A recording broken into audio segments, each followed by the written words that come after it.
Good evening সবাইকে, যারা join করেছো। থ্যাংক ইউ শর্মিষ্ঠা চ্যাটার্জি, তোমার গল্প কিন্তু আজকে বলবো। শর্মিষ্ঠা চ্যাটার্জি, সবাইকে গুড ইভিনিং। কেউ একজন প্লিজ কমেন্ট করো, আমাকে দেখা যাচ্ছে কিনা, দেখা যাওয়ার থেকে বেশি ইম্পর্টেন্ট শোনা যাচ্ছে কিনা, সেই জিনিসটা বেশি ইম্পর্টেন্ট। শর্মিষ্ঠা, হ্যাঁ থ্যাংক ইউ, এসে গেছো, আমি দেখতে পাচ্ছি সবাইকেই। কিন্তু একটু হ্যালো, প্লিজ কেউ একটু আমাকে জানাও যে আমাকে শোনা যাচ্ছে কিনা। আশা করে দেখা যাচ্ছে, শোনা যাচ্ছে কিনা ব্যাপারটা একটু অল ক্লিয়ার না? ওকে, তাহলে আস্তে আস্তে শুরু করি। একটু দেরি হয়ে গেল, অফিস থেকে পৌঁছাতে একটু দেরি হয়ে গেলো বলে 5-7 মিনিট একটু লেট হয়ে গেল। তো অল ক্লিয়ার, আকাশ বলছি অল ক্লিয়ার, তৃষ্ণা বলছে all clear, Sweety Das all clear. Thank you so much. এইটা খুব ইম্পর্টেন্ট গল্প বলার জন্য, অডিও ভিডিও যাতে ক্লিয়ার থাকে। আজকে একটু ভয়েস ক্র্যাক আছে, আমার একটু ঠান্ডা লেগেছিল, বাট ইমপ্রুভড আ লট। তো গল্প বলা যাবে, কোনো ব্যাপার না। হয়তো একটু আজকাল একটু কাশির মতো হতে পারে, আদারওয়াইজ গল্প বলতেই পারবো। তো শুরু করি নাকি? আস্তে আস্তে জয়েন করবে সবাই, একটুখানি লেট তো হলেই।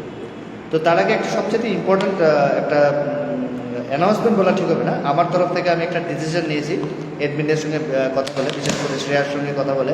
যে অনেকে জিজ্ঞেস করে নেক্সট কবে আসবেন, আবার কবে গল্প হবে। এই একটা গুড ইভিনিং সঞ্চারী, সবাই একটা জিজ্ঞেস করে যে আপনি কবে আসবেন, বা এটা খুব ভালো লাগে। তো সেই জন্য আমি শ্রেয়ার সঙ্গে আলোচনা করে ডিসকাস করেছি, আমি মনে রাখবেন ফার্স্ট এবং থার্ড, মানে প্রথম এবং তৃতীয় বুধবার, ওয়েডনেসডে আমি লাইভ করব। মাসের প্রথম এবং তৃতীয় বুধবার, হ্যাঁ, ওয়েডনেসডে আমি লাইভ করবো। দ্যাট মিনস আগামী যে বুধবারগুলো আছে 3 তারিখ এবং সম্ভবত বোধহয় আরেকটা 15 বা এরকম কিছু একটা হবে, আমি আবার আসবো। তো আগে থেকে এই জন্য বলে দিলাম যে সবার জন্য, আমার জন্য ভালো হয়, মানে আমি প্ল্যান করতে পারি, মানে অফিস থেকে বাড়ি পৌঁছানো বা অন্য সময় অন্য কাজ না রাখা, যাতে কি আমি লাইভটা করতে পারি। অনেক একটু রাত করলে অনেকের সুবিধা, আবার অনেকের একটু অসুবিধা হয়, সেই জন্য 9:30টাই ঠিক আছে। আজকে অনেকের গল্প আছে। প্রথমে গল্প শুরু করি, কয়েকজনই গল্প পাঠিয়েছে আমাকে, তার মধ্যে থেকে গল্প শুরু করি শর্মিষ্ঠা চ্যাটার্জির দেওয়া একটা গল্পে। শর্মিষ্ঠা কিন্তু আমাদের গ্রুপের কিন্তু খুব ভালো একজন লেখিকা, আমি ওর গল্প পড়েছি, আপনারা হয়তো পড়েছেন। খুব ভালো লিখে, সে is a story writer basically. তো গল্প লাইভে এসে কখনো বলেনি, আমি জিজ্ঞেস করেছিলাম, কিন্তু খুব ভালো লিখে। এই গল্পটা আমাকে পাঠিয়েছিল, তো সেটা আমি আপনাদেরকে বলে শোনাচ্ছি। গল্পটা অ্যাকচুয়ালি যে লিখেছিল খুব সুন্দর এবং অনেকটা বড় আকারে ছিল, যেটা একটু পুরোটা নারেট করতে গেলে হয়তো আরও কোনো গল্প বলা সম্ভব হবে না। আমি চেষ্টা করবো যাতে ম্যাক্সিমাম গল্প বলতে পারি। তো সবাইকে হাই, হ্যালো, থ্যাংক ইউ, আবার গুড ইভিনিং। কমেন্টে রিপ্লাই পড়ে দিচ্ছি। হ্যাঁ, 9:30তেই আসবো, 9:30তেই আসবো অঙ্কিতা, 9:30তেই বেটার, সবার জন্য সুবিধা। আজকে আমাকে একটু মাফ করবেন, আমার গলায় একটু ভয়েস ক্র্যাক হবে, সেই জন্য একটু মাঝখানে একটু প্রবলেম হবে, তো একটু সবাই অ্যাডজাস্ট করে নেবেন। তো এবার শুরু করা যাক গল্প। যে গল্পটা আমাকে বলেছে শর্মিষ্ঠা চ্যাটার্জি, যিনি এই গ্রুপেরই একজন সদস্য, লিখে এবং শুনেও সবারটা। গল্পটা খুব একটা মানে যে আনকমন তা নয়, এটা কিন্তু সবার সঙ্গে করতে পারে। আমি জায়গাটার নাম বলছি না, জায়গাটার নাম জায়গাটা বিশাল বড়, কলকাতারই, অতএব তার থেকে বেশি লোকেশন আমি বলছি। জায়গাটা হলো, ঘটনাটা হলো আমাদের মধ্যমগ্রাম। তো মধ্যমগ্রামে শর্মিষ্ঠার এক মাসির বাড়ি। তো ওর মাসির মুখ থেকে গল্পটা শুনেছে, ঘটনাটা 2014।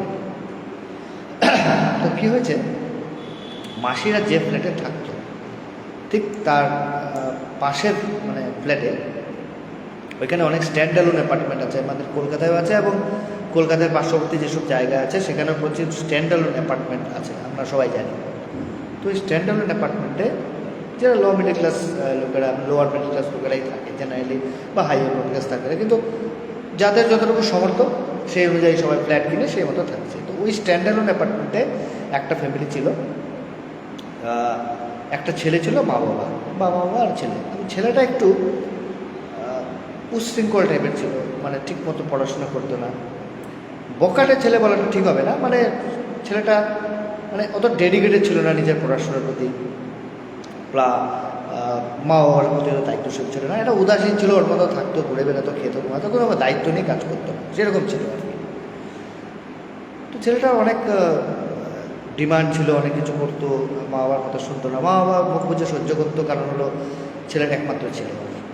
তো একবার অনেক দিন থেকে ডিমান্ড ছিল ওর একটা 2 চাক্কা চাই, মানে বাইক, 2 হুইলার। তো আজকাল সবারই হয়, সব মা বাবাই ছেলে মেয়েকে কিনে দেবে, বিশেষ করে যারা কলেজ টলেজে পড়ে। তো মা বাবার সেই আর্থিক ক্ষমতা ছিল না, মা বাবা বলছিল আমি কিনতে পারবো না, আমরা একটা ফ্ল্যাটে আছি, সেটারই কিস্তি বিস্তি দিয়ে চলছে, তার থেকে বেশি কিছু করতে পারবো না, ওইটা নিয়েই তোমার থাকতে হবে, এখন আমরা পারবো না। কিন্তু ছেলেটা ভীষণ মানে নাচড়বান্ধা ছিল, ওর মানে ওটা চাই। তো এই করতে করতে বাড়ির লোকের সঙ্গে অনেক কিছু বচরা হয়, অনেক কিছু হয়, ঝগড়াঝাটি চলতে থাকে। আলটিমেটলি একটা সময় মানে তিক্ততায় পৌঁছে যায়। হঠাৎ একদিন জেনারেলি কী হয়, ছেলেটা মানে একদিন রাতে খুব ঝগড়া হয়, মানে বাইক দিতেই হবে তোমাকে আগামী দিন সকালবেলা, এই নিয়ে খুব ঝগড়াঝাটি চলছিল। তো আলটিমেটলি মা বাবা বাইকটা দেয়নি, বলছে ঠিক আছে কাল সকালে দেখে নেবো। সকাল হয়, সকাল হওয়ার পর বাবাকে জিজ্ঞেস করে তুমি বলেছিলে আজকে দিতে হবে, বাবা বলছে কোত্থেকে দেবো, আমার সেই ক্ষমতা নেই, থাকলে তো দেবো। এবার কিছু বলেনি, চুপচাপ থাকে। হঠাৎ করে দিন বলছে আমি জেনারেলি ছেলেটা দুপুরবেলা ঘুরতে যায়, থাকে না বাড়িতে, বলছে আজকে দুপুরবেলা ঘুমাবো, আমার ভালো লাগছে না, আজকে দুপুরে ঘুমাবো। দুপুরে ঘুমাবো বলে ছেলেটা নিজের ঘরে শুতে যায়, দরজা বন্ধ করে শুতে যায়।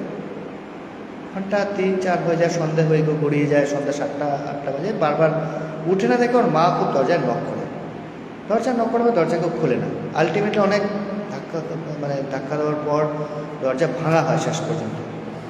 দরজা ভাঙার পর দেখতে পায় ছেলেটা সুইসাইড করে, ফাঁসি থেকে। খুবই দুঃখজনক ঘটনা। সবাই কারণ জিজ্ঞেস করে, কী কারণে হতে পারে, পুলিশও আসে, ইনভেস্টিগেশন হয়, সব কিছু হয়, যাই হয় সবাই বলে যে এরকম ছিল, আমি দিতে পারিনি, হয়তো সেটাই কারণ হতে পারে। কিন্তু ছেলেটা, পাড়ার সবাই জানতো ছেলেটা ভালো ছিল না, মানে ছেলেটা মানে নিজের মা বাবার আর্থিক অবস্থার ব্যাপারটা বুঝতো না, তার সত্ত্বেও অনেক কিছু ডিমান্ড করতো, দায়িত্বও নিত না, একটু পকেটে টাইপের না হলেও সেরকম মানে যেটা নর্মালি একটা ছেলে হওয়া উচিত মধ্যবিত্ত করে, সেরকম ছেলেটা ছিল না। এটা হলো মূল কথা ছিল। তো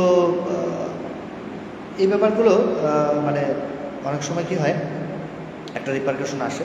তো যাই হোক, আলটিমেটলি মা বাবারা কষ্ট হয়, তা সত্ত্বেও সাধ্যসাধ্যি করে, সব কিছু করে, ঠিক মতো করে, ঠিক ছিল।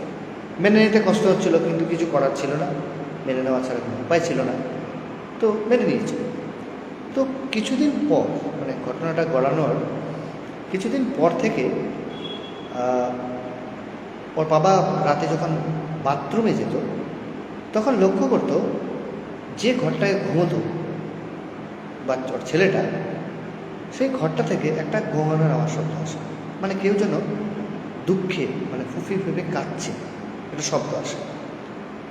তোর বাবার একটা সন্দেহ, ধরি এই ঘরে কাঁদছে কে দরজাটা খুলতো, বাথরুমে, ওর বাথরুমটা যেখানে ছেলের ঘরটা ক্রস করে বাথরুমটা, যখন খুলতো কোনো শব্দ নেই। কিন্তু যখনই মানে বাথরুমের দিকে যেত রাতের বেলা, তখনই শুনতে পেত ওই রুমটার মধ্যে কেউ যেন কাঁদছে, একটা বাচ্চা, একটা কেউ খুব দুঃখে কাঁদছে। ওরা বাবা প্রথমে অতটা বেশি গুরুত্ব দেয়, মনের ভুল, মনের ভ্রান্তি ধারণা এসব ভেবে উড়িয়ে দিয়েছে। কিন্তু যত দিন এগোতে থাকে জিনিসটা রিপিট হতেই থাকে, মানে এটা বন্ধ হচ্ছিল না, এই জিনিসটা রিপিটেডলি হচ্ছিল। ইভেন ওর বাবা চাকরি করতো, ওর বাবা যেহেতু চাকরি করতো, ফিরতে অনেকটা দেরি হতো, প্রাইভেট কোম্পানিতে চাকরি করতো, কিছু একটা ফ্যাক্টরিতে, সেই জন্য একটু ফিরতে দেরি হতো। যখন বাড়ি ফিরতো অনেক রাতে ফিরতো, রাত 10-11 বাজে, কিন্তু তার আগে তো মা বাড়িতে থাকতো। মা সবসময় লক্ষ্য করতেন, মানে অনুভব করতেন সন্ধ্যের পর, বা মনে হয় যে বাড়িতে কেউ একজন আছে, সবসময় বাড়িতে কেউ একজন আছে ওর মনে হতো। ওর মা এই ঘরে বসে আছে, মনে হচ্ছে ওই ঘরে কেউ যেন বসে আছে, কেউ যেন ওই ঘরে নড়াচড়া করছে, কেউ যেন ওই ঘর থেকে এই ঘরে, এই রুম থেকে ওই ঘরে যাচ্ছে, এরকম একটা মনে হতো। মানে সন্ধ্যের পরেই মনে হতো ওই বাড়িটাতে ওর মার মনে হতো কেউ যেন নড়াচড়া করছে। তো ওর মাও ব্যাপারটা প্রথম অতটা গুরুত্ব দেয়নি, কিন্তু আস্তে আস্তে ভয় লাগা শুরু হলো। মানে ভয় লাগাটা খুব স্বাভাবিক, এটা এরকম পরিস্থিতিতে কেউ যেখানে কেউ থাকলে ভয় লাগতেই পারে।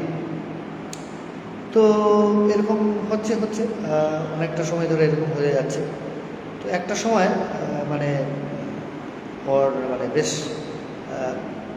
খারাপের দিকে চলে যাচ্ছিল, মানে জিনিসটা কোনো ভালো হচ্ছিল না, মানে কোনো দিক দিয়ে কোনো কিছু হচ্ছিল না, সব কিছু ওদের খারাপের দিকে যাচ্ছিল। মানে মা বাবা কোনো কিছুই ভালো হচ্ছিল না। আর ওর বাবাও প্রতিদিন রাতে যখন বাথরুমে যেত লক্ষ্য করতো ওই ঘর থেকে সেই কান্নার আওয়াজটা আসে। এবং যেহেতু ওর ছেলেটা মারা যায় সুইসাইড করে ওই রুমটা থেকে, ওর বাবার কেন বারবার মনে হতো যে ওই ছেলেটা কান্নাটা আমার নিজের ছেলের, এবং আমি ওই বাইকটা দেইনি বলে ছেলেটা সুইসাইড করে। মানে এটা ওর মা বাবার অনুশোচনা ছিল। মানে ওর মা বাবার এটা হয় না, একটা গিল্টি ফিলিং, যদি আমি কোথা থেকে ধার কর্য করেও যদি লোন টোন নিয়েও যদি কিনে নিতাম তাহলে হয়তো ছেলেটা আজকে আমার পৃথিবীতে থাকতো, মারা যেত না, বা আজকে হয়তো এই দিনটা দেখতে হতো না, হয়তো ছেলেটাই আমার বারবার দুঃখে এরকম পড়ছে। ইভেন একটা সময় ওর মনে হচ্ছিল যে এরকম হতো।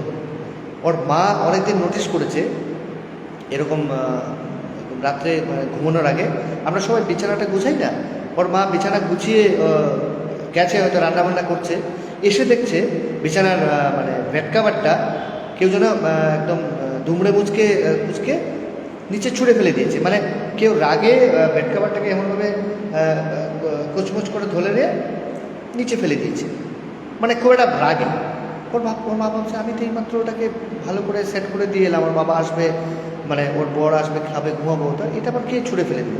তো সব কিছু থেকে ওরা ইঙ্গিত পাচ্ছিল যে যে ছেলে মারা গেছে সেই ছেলেই বোধহয় বারবার এসে এখানে কিছু একটা বোঝানোর চেষ্টা করছে। এটা ওদের একটা মানে ধারণা ছিল আর কি, যে এরকমই একটা কিছু হচ্ছে। মানে ওর বাবার মানে ওদের একটা মানে ধারণা হচ্ছিল যে এই জিনিসগুলোই বোধহয় হচ্ছে। তো আলটিমেটলি মানে জিনিসটা ওরা মেনে নিয়েছিল, কিছু করার ছিল না। কিন্তু ব্যাপারটা হলো কি, এই কথাটা কাউকে বললে তো কেউ বিশ্বাস করবে, এই কথাটা কাউকে বললে কেউ বিশ্বাস করবে না যে আমার ছেলে এখানে আসে বা এরকম একটা কিছু ঘটনা ঘটছে বা এরকম করছে, এরকম একটা মানে এই ফিলিংসটা অনেকেরই হবে না, ঠিক না? এইটা কেউ হয়তো মানে মেনে নেবে না। আমরাও যদি ঘটে বলে আমরা এরকমটা হচ্ছে, এটা অনেকেই মানবে না, ভাববে না এটা এটা আজকালকে এসব হয় নাকি, এসব একটা ভুলভাল কথা, এরকম অনেকেই ভাববে। তো এরকম করতে করতে মানে জিনিসটা কি হয়, ওরা একজনকে সঙ্গে কথা বলার পর ওরা বললো যদি তোমরা একটা কাজ করো, হয়তো ছেলেটার সেই মানে ইয়েটা মানে কী বলে ওটাকে, এই মানে আত্মাটা হয়তো মুক্তি পায়নি, সেই জন্য এরকম হচ্ছে, এই ঘটনাগুলো এরকম ঘটছে। তাহলে সবচাইতে বেস্ট হবে ওকে ওর নিয়ে তোমরা গিয়ে গয়ায় পিণ্ডদান করে এসো, সেই জন্য হয়তো এরকম হচ্ছে, গয়ায় গিয়ে পিণ্ডদান করে এসো। তো এই কথা শুনে ওর মা বাবা রাজি হয়ে গেল, ওরা গঙ্গায় গিয়ে পিণ্ডদান করে আসে। কিন্তু পিণ্ডদান করার পরে আসার পরেও কিন্তু এই জিনিসগুলো ঘটছিল, যে বাড়িতে একটা মুভমেন্ট, কেউ নড়াচড়া করা, ঘোরা, ওই কেউ কেন কাঁদছে, এই জিনিসগুলো হয়েই যাচ্ছিল, এই জিনিসগুলো বন্ধ হচ্ছিল না। তো এখানে একটা কথা বলে রাখি, জেনারেলি মানুষের বলে পিণ্ডদান করে দিলে আত্মার মুক্তি হয়ে যায়। কারণ কি, তার আগে আত্মা কিন্তু জড়িয়ে থাকে, কারণ আত্মা যে মানুষটাকে ভালোবাসে, মানে যে মানুষটা আপনার সবচেয়ে কাছে তার সঙ্গে থাকতে চায়। এবং পিণ্ডদান করার সময় আমি যারা করেছি আমি শুনেছি যে পেছন থেকে ডাকে, মানে পিণ্ডদান করবে তাকে তুমি বিসর্জন দিয়ে এসছো, মানে সে চায় না তুমি তাকে বিসর্জন দাও, সে চায় তুমি মানে সে তোমার পাশে থাকতে, আর সেই জায়গায় তুমি তাকে বিসর্জন দিয়ে এসো, মানে তার ভীষণ মানে খারাপ লাগছে ব্যাপারটা। কিন্তু তার সত্ত্বেও পিণ্ডদান করার সত্ত্বেও কিন্তু ওর ইয়েটা হয়নি, মানে সেই জিনিসগুলো ঘটেই যাচ্ছিল। তো ব্যাপারটা না মানে এদের খুব একটা মানে ঠিকঠাক মনে হচ্ছিল না, কেন এরকম হচ্ছে, এত কিছু করার পরেও আমার মানে বাড়িতে এরকম নেগেটিভ এনার্জি একটা মানে সবসময় থাকছে। এবং সেটা তার ছেলে এই জন্য মনে হচ্ছিল, কারণ তার ছেলেটা এই ঘটনাটার জন্যই, মানে এই ঘটনাটা ঘটার পরপরই ছেলেটা মারা যায়। তো এই জায়গাটা তাকে বারবার মানে ভাবাচ্ছিল। অ্যাকচুয়ালি নাও হতে পারে অনুশোচনাটা, এটা অনুশোচনা থেকেও হচ্ছে, কারণ হয়তো আমি বাইক দেয়নি বলে ছেলে সুইসাইড করে এবং তার মানে তার প্রতিঘাতে এই ঘটনাগুলো ঘটছে। এটা হয়তো ওনাদের ধারণা হতে পারে, আদৌ না হতে পারে, কিন্তু ঘটনাটা ঘটছে সেটা ওরা বলছে যে কিছু একটা ঘটছে, বাড়িতে কিছু একটা ঘটছে, সেটা ওনারা রিয়েলাইজ করতে পারছে। আলটিমেটলি ওরা বাধ্য হয় একটা সময় এটাই ডিসাইড করে যে এই বাড়ি থেকে ওরা ছেড়ে চলে যাবে। ওরা বাধ্য হয়ে বাড়িটা ছেড়ে অন্য ভাড়া বাড়িতে চলে যায়। মা বাবা থাকতে পারলো না বাড়িতে, কারণ একে তো ছেলের দুঃখ, ছেলেটা অল্প বয়সে মারা যায়। তারপর এই রাতের বেলা প্রতি রাতে এই ধরনের একটা নেগেটিভ এনার্জির মানে চারিপাশে থাকা ন্যাচারালি খুব একটা কোনো মানুষের পক্ষেই এটা মেনে নেওয়া সম্ভব নয়, ভয় তো লাগবে। নিজের ছেলে মেয়ে হোক, যাই হোক না কেন, সে তো এই জগতে নেই, সে তো ভৌতিক জগতে চলে গেছে, মানে প্রেত জগতে চলে গেছে, সে তো এত এই জগতে নেই। তো প্রেত জগতে যেহেতু চলে গেছে, এটা সবার পক্ষে মেনে নেওয়াটা সম্ভব নয়। তাই ওরা ডিসাইড করলো যে এই বাড়িতে ওরা থাকবে না। আলটিমেটলি ওরা অন্য একটা কিছুটা দূরে একটা ভাড়া বাড়িতে চলে যায় এবং এই বাড়িটাকে ভাড়া দিয়ে যায়। তো এই বাড়িটা যখন ভাড়া দিয়ে যায় একটা লোক বাড়িতে ছিল, তো এই যে শর্মিষ্ঠার মাসি পাশাপাশি তো থাকে, 2-3টা ফ্ল্যাটের পাশেই থাকে। শর্মিষ্ঠার মাসি একদিন একটা কোনো পুজো হয়েছিল বাড়িতে, সেই সুবাদে পাড়ার কিছু অ্যাপার্টমেন্টের কয়েকজন লোককে বাড়িতে ডেকেছিল, মানে শর্মিষ্ঠাদের মাসির বাড়িতে পুজোর প্রসাদ খাওয়ার জন্য। তখন কথা প্রসঙ্গে ওই বাড়ির যারা ভাড়া এসছে তারাও আসার পরে ওনারাই জিজ্ঞেস করে মাসিকে, বলছে যে এই আমরা যে বাড়িতে ভাড়া এসছি না, বাড়িতে মানে ওই বাড়িতে কিন্তু ভাড়া যারা আসছে তারা বেসিক্যালি একটা হাজব্যান্ড ওয়াইফ, একজন হাজব্যান্ড ওয়াইফ, সে নিউলি কাপল হাজব্যান্ড ওয়াইফ। তারা দুজনেই চাকরিতে চলে যায়, রাতেবেলা দুজনেই ফিরে। তো বলছে যে আমরা এই বাড়িতে ভাড়া এসেছি, কিন্তু না বাড়িটা তো খুবই ভালো, সবই ঠিক আছে, কিন্তু রাতের বেলা আমরা যখন বাড়িতে ঢুকি আমাদের পুরো শরীরটা না মানে ভারী হয়ে যায়, মানে সব কিছু একটা মানে অস্বস্তিকর মনে হয়, মানে ঠিকঠাক মনে হয় না। আর যে একটা রুমের মধ্যে যে বলছে যে আমার বর যে রুমটা ঘুমায়, সেই রুমটাতে মাঝে মাঝে রাতের বেলা ও মানে বুঝতে পারে কেউ যেন রুমটার মধ্যে হাঁটাচলা করে।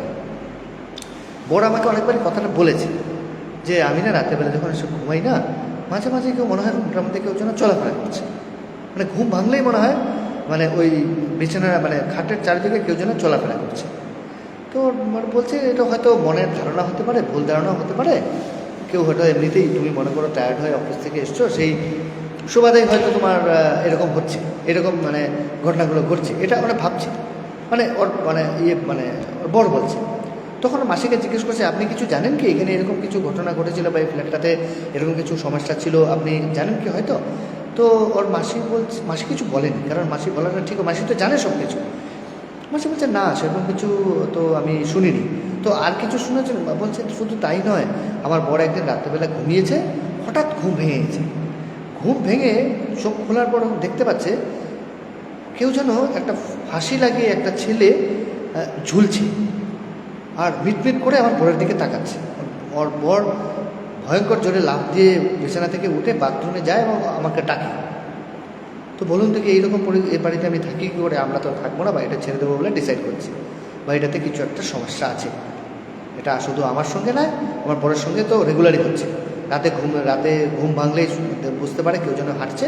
আর একদিন তো এরকম মানে ঘুমের মধ্যেই দেখছিল না, ঘুমের চোখ খোলার পরেই দেখতে পাচ্ছে যে কেউ একজন ফাঁসি দিয়ে গলার মধ্যে ঝুলছে, আর ওই যে ফাঁসি দিয়ে ঝুলছে সে মিটমিট করে ওই লোকটার দিকে তাকাচ্ছে, মানে ওর দিকে তাকাচ্ছে, মানে এতটাই ভয়ঙ্কর। আমরা এই বাড়িতে থাকবো না, আপনি কিছু জানেন যদি প্লিজ বলুন, বলছে। ওর মাসি আর কিছু বললো না, বলে না কিছু জানি না, হতে পারে কিছু থাকতে পারে, কিন্তু আমি কখনো কিছু শুনিনি বলে ওর মাসি আর ব্যাপারটাকে এগোয়নি। তার কিছুদিন পর ওরাও কিন্তু ওই বাড়িটা ছেড়ে, মানে ওই ভাড়া বাড়িটা ছেড়ে চলে যায়। তারপর শর্মিষ্ঠাকে আমি জিজ্ঞেস করেছিলাম যে কী হয়। শর্মিষ্ঠা বললো যে আমরা ওইখান থেকে চলে যাই, আর মাসিও বোধহয় ওইখানে বাড়িতে থাকে না, মাসি দূরে কোথাও চলে যায়। তো আলটিমেটলি বাড়িটার কি ফেট হয় বা পরে কী হয় জানে না, কিন্তু এই ঘটনাগুলো কিন্তু ঘটছিল, মানে এই ঘটনাগুলো ওই ওদের বাড়িতে তখন হচ্ছিল। এটা 2014-এর ঘটনা, কিন্তু সেটার আসল কি কারণ বা এখন কি পরিস্থিতি বা এখন কি স্টেজে আছে সেটা ওরাও জানে না, আমাকেও বলতে পারেনি। তো সেটাই আমাকে বলেছিল। তো গল্পটার আলটিমেটলি কনক্লুশনটা কী হয় জানি না, মানে আলটিমেটলি ওই মা বাবা এই বাড়িতে থাকতে পারলো কি না, বা বাড়িটা বিক্রি করে দিল কি না, বা অন্য কেউ বাড়িতে থাকছে কি না, সেটা আমি জানি না, এবং যেহেতু জানি না আমি আর আপনাদের বলতে পারবো না। তো এটাই ছিল একটা ঘটনা যেটা আমাকে শর্মিষ্ঠা চ্যাটার্জি শেয়ার করেছিল, খুব ভালো সুন্দর করে লিখেছিল।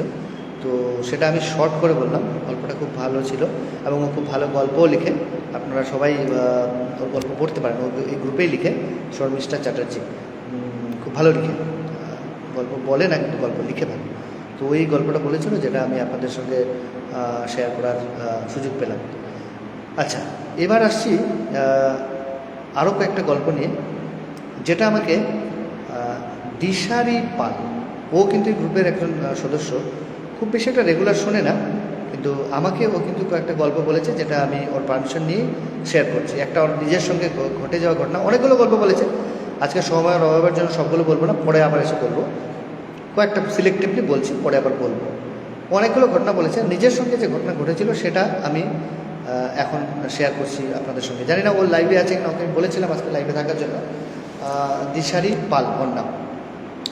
তো এইখানে আমি যে আজকে যে আমি পোস্ট দিয়েছিলাম, সেখানে একটা ট্যাগলাইন দিয়েছিলাম যে আমরা গভীর রাতে যারা একা ঘুমাই, অনেক সময় আমাকেও একা ঘুমাতে হবে বিভিন্ন সময়, তো একা যখন আমরা ঘুমাই তখন কিন্তু অনেক সময় আমরা স্বপ্ন দেখি, তাই না?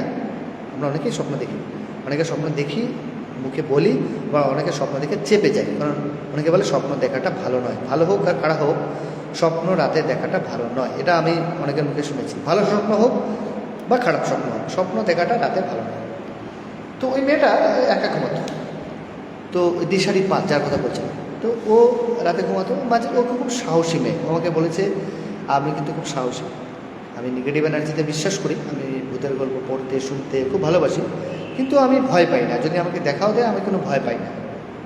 তো ওই দিন কী হয়েছিল, ও রাতে একা ঘুমিয়েছে।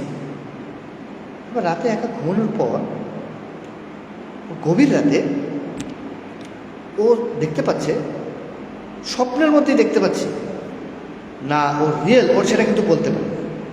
ও দেখতে পাচ্ছে একটা ভয়ঙ্কর মতো একটা মানুষ বা একটা চেহারা, মানুষ বলা ঠিক না, একটা মানে মানুষের আকারে একটা মানে প্রেত চেহারা বা একটা পৈশাচিক চেহারা ওর মুখের সামনে তাকিয়ে আছে।